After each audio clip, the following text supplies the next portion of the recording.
Naisip mo na ba kung bakit may mga taong nauuna sa buhay at tila nakukuha ang lahat ng gusto nila nang hindi masyadong nag-e-effort? Kadalasan sila ang napopromote sa trabaho o nananalo ng mga awards o laging nasa tamang lugar sa tamang oras. Palagi nating tinatawag na swerte ang mga taong ito. Ngunit meron bang mga sikreto ang mga taong ito? Maraming mga factors ang napupunta sa sagot sa tanong na ito. Ngunit ang isa na madalas na hindi napapansin ay kung paanong approach ang ginagawa ng mga maswerteng tao sa kanilang buhay. Bagamat ang swerte ay maaaring hindi mo ang isang bagay na maaari nating kontrolin, may mga bagay na maaari nating gawin upang lumikha ng mga kondisyon para dito. Kaya narito ang 8 bagay na palaging ginagawa ng mga maswerteng tao.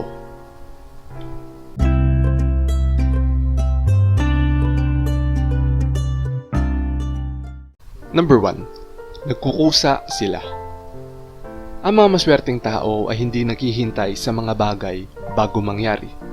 Gumagawa sila ng inisyatiba upang makamit ang kanilang mga layunin. Sa halip na maghintay para sa isang tao o mga signs na dumating at ibigay sa kanila ang mga susi sa tagumpay, lumilikha sila ng swerte para sa kanilang sarili sa pamamagitan ng pagkilos. Ito ay maaaring mga hulugan ng pakikipag-network sa ibang mga tao sa kanilang industriya na makakatulong sa kanila na makarating sa gusto nilang puntahan, o pagkuha ng mga proyektong magpapalaki sa kanilang kakayahan, at maging sa paggawa ng mga bagay na hindi pa nila nagawa noon. Pagdating sa pagkuha ng mga gusto nila, ang mga maswerteng tao ay maagap sa halip na sakalang magre-react kapag may nangyari na. Alam nila na ang swerte ay nangyayari kapag handa ka para dito. Kaya sila ay nagpaplano ng maaga at inilalagay ang kanilang sarili sa mga sitwasyon kung saan ang mga magagandang bagay ay mas malamang na mangyari. Number 2. Bukas sila palagi sa mga opportunity. Hindi lamang inihahanda ng mga maswerteng tao ang kanilang sarili sa pamamagitan ng pagkukusa, ngunit meron din silang matalas na kakayahang mapansin ang opportunity kapag ito ay nagpapakita. Mahusay silang tumingin sa labas at makita ang potensyal sa isang ordinaryong sitwasyon. Batid nila na may mga pagkakataon sa paligid natin na maaring makaligtaan kung hindi natin pinapansin. Ang mga maswerteng tao ay nakakakita ng posibilidad kahit sa pinakamahirap na panahon at may kakayahang tignan ang kasalukuyang sitwasyon. At kilalanin na kapag nagsara ang isang pinto, magbubukas ang isa pa. Number 3. Nagtitake sila ng calculated risk. Ang mga maswerteng tao ay tinatanggap ang buhay bilang isang pakikipagsapalaran at hindi nila hinahayaan na pigilan sila ng takot. Naiintindihan nila na ang pagiging mapalad ay handang makipagsapalaran at sumubok ng mga bagong bagay kahit na hindi garantisado ang resulta. Sa madaling salita, habang ang ilang mga tao ay natatakot na gumawa ng mga desisyon dahil nag-aalala sila tungkol sa kung ano ang mga mangyayari, ang mga maswerteng tao ay handang makipagsapalaran. Alam nila na ang pagkuha ng isang risk ay nangangahulugang isang posibilidad ng pagkabigo. Ngunit nangangahulugan din ito na may pagkakataon para sa tagumpay. Kung hindi ka kailanman kikilos, hindi mo malalaman ang tiyak at mananatili ka sa parehong lugar magpakailanman. Number 4. Pinapanatili nila ang isang positibong mindset. Sa pangkalahatan, inaasahan ng mga mapapalad na tao ang magagandang bagay na mangyayari. Dahil alam nila na kung maniniwala ka sa iyong sarili at magsisikap, darating ang mga magagandang bagay. Nakikita rin nila ang bright side sa mga masasamang sitwasyon.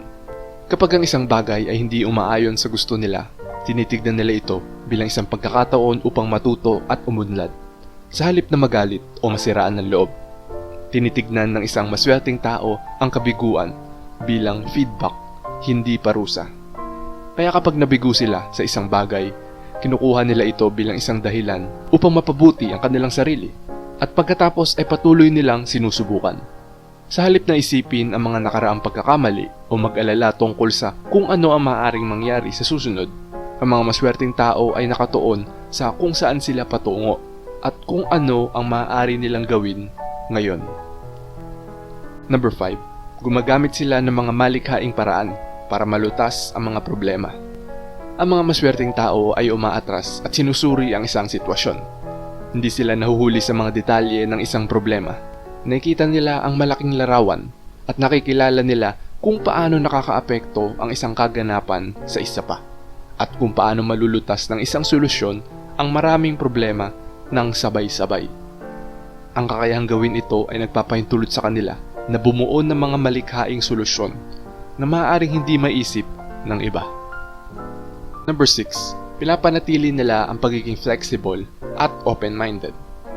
Marami nangyayari sa buhay ng isang maswerteng tao, ngunit ang isa sa pinakamahalaga ay pinapanatili nila ang kanilang sarili na may kakayahang umangkop at bukas ang pag-iisip.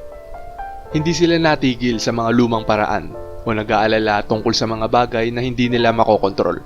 Sa halip, tinatanggap nila ang pagbabago at pagiging adaptable, laging handang sumubok ng kakaiba. Alam nila na bagamat nakakatakot ang pagbabago, kadalasan ay sulit na tuklasin ang mga bagong posibilidad. Kung mas bukas ang iyong isip sa mga bagong ideya, mas malamang na may darating na magandang bagay at masorpresa ka. Number 7. Nagtitiwala sila sa kanilang sariling pananaw. Lahat tayo ay may intuition, ngunit mas madalas itong pinagkakatiwalaan ng mga maswerteng tao kaysa sa hindi. Nakikinig sila sa kanilang mga kutob na kadalasang nakabatay sa mga pattern mula sa mga nakaraang karanasan. Ito ay maaring medyo nakakatakot para sa ilang mga tao dahil nangangahulugan ito ng pagtitiwala sa iyong instinct kapag gumagawa ng isang bagay.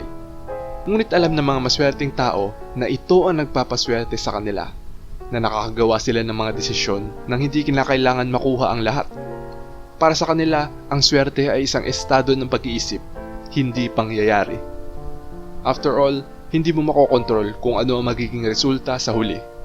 Ngunit makokontrol mo kung paano mo lalapitan ang mga bagay at kung gaano kalaki ang iyong pagsisikap sa mga ito.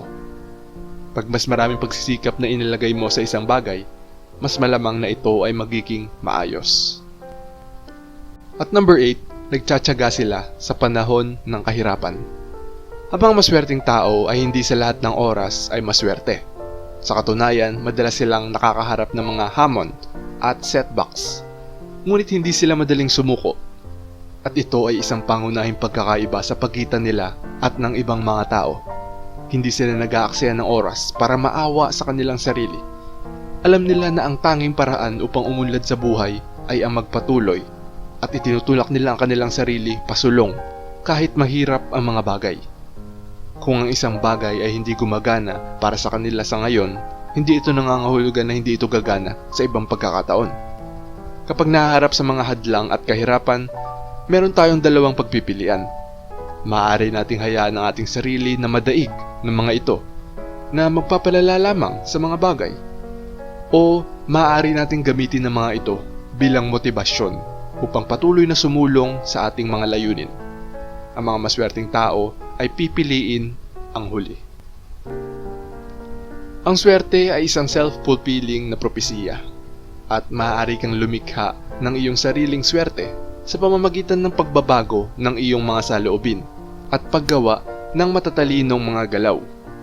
Kaya kung gusto mo maging mas maswerte, subukang ipatupad ang mga gawain na ito at panoorin kung ano ang mangyayari. Nga pala, gusto mo ba magustuhan ka ng mga tao sa paligid mo? Panoorin mo dito kung paano.